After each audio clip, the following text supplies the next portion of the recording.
Hello everyone, welcome back to my YouTube channel. So guys, in this video I'm going to be show you how to make private account on Instagram in 2022. So guys, the process is very simple. So guys, let's get started without wasting any time. First of all guys, what you have to do is just open Instagram in your phone. So you can see here your profile icon at the bottom right corner. So tap on this.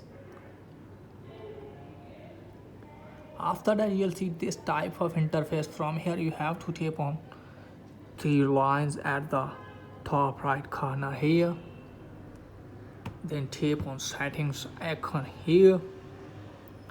So guys, after that you will see this type of interface. From here you have to tap on privacy, and then you can see here private account toggle.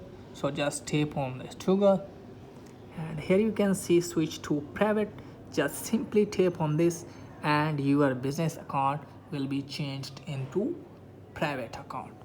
So that's it guys for today video. If the video is helpful, please like the video and subscribe my channel.